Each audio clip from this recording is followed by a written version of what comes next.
anakaribia kutujia mara hii ya pili. Bwana asifiwe sana. Haleluya. Amen. Kwa hivyo ningetaka tukaweze kukomea mahali pale, na Bwana akaweze kutubariki na Mungu akaweze kutukuza katika jambo lile. Haleluya. Musa mtu namwambie karibu katika nafasi ya pili.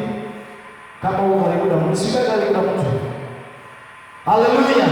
Amen. So nataka tukaweze kumalizia pale, tuombe ili tukaweze kuwa na wakati mwingine wa main service. Baba, katika jina lako takatifu tunakutukuza, tunakushukuru kwa kuwa wewe ni Bwana ambaye umetujia, kwa kuwa wewe Bwana umetuletea wokovu, kwa kuwa wewe Bwana umetukomboa, kwa kuwa wewe Bwana unasema nasi tuweze kukuabudu. Tunasema upokee sifa, nasema uinuliwe Baba, nasema katika yote ewe ni Mungu mwema, nasema katika yote unastahili sifa, nasema katika yote unastahili kuheshimika, nasema katika yote unastahili kupewa sifa. Ewe ni Bwana, ewe ni Mungu, nasema uinuliwe na utukuzwe, kwa kuwa hawezi kubadilika.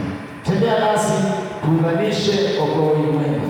Ni kwa jina la Mtakatifu Yesu Kristo tumeomba na hata kuamini. Amen.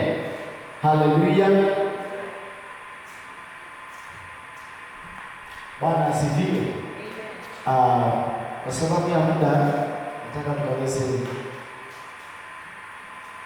kuanzisha main service, na Bwana aweze kutubariki.